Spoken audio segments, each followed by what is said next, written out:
Grimm's Fairy Tales, The Elves and the Shoemaker. There was once a shoemaker, who worked very hard and was very honest, but still he could not earn enough to live upon, and at last all he had in the world was gone, save just leather enough to make one pair of shoes.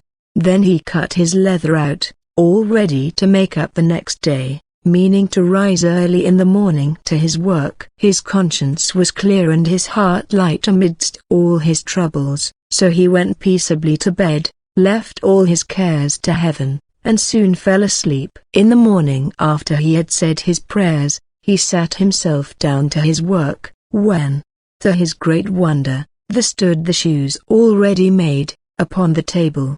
The good man knew not what to say or think at such an odd thing happening. He looked at the workmanship. There was not one false stitch in the whole job. All was so neat and true, that it was quite a masterpiece. The same day a customer came in, and the shoes suited him so well that he willingly paid a price higher than usual for them, and the poor shoemaker, with the money, bought leather enough to make 2 pairs more. In the evening he cut out the work, and went to bed early, that he might get up and begin betimes next day. But he was saved all the trouble, for when he got up in the morning the work was done ready to his hand. Soon in came buyers, who paid him handsomely for his goods, so that he bought leather enough for 4 pair more. He cut out the work again overnight and found it done in the morning, as before, and so it went on for some time. What was got ready in the evening was always done by daybreak, and the good man soon became thriving and well off again.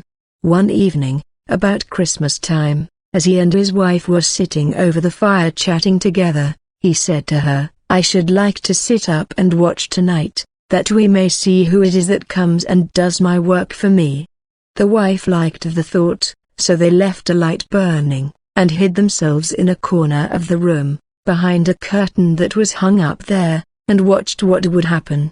As soon as it was midnight, there came in 2 little naked dwarfs, and they sat themselves upon the shoemaker's bench, took up all the work that was cut out, and began to ply with their little fingers, stitching and wrapping and tapping away at such a rate, that the shoemaker was all wonder, and could not take his eyes off them. And on they went, till the job was quite done, and the shoes stood ready for use upon the table. This was long before daybreak, and then they bustled away as quick as lightning. The next day the wife said to the shoemaker, "These little wights have made us rich, and we ought to be thankful to them, and do them a good turn if we can. I am quite sorry to see them run about as they do, and indeed it is not very decent, for they have nothing upon their backs to keep off the cold. I'll tell you what, I will make each of them a shirt, and a coat and waistcoat, and a pair of pantaloons into the bargain,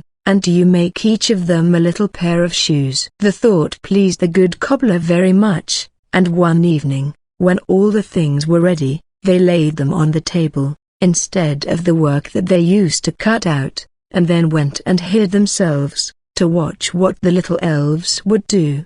About midnight in they came, dancing and skipping, hopped round the room, and then went to sit down to their work as usual.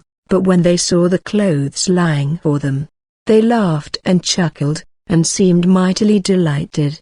Then they dressed themselves in the twinkling of an eye, and danced and capered and sprang about, as merry as could be, till at last they danced out at the door, and away over the green.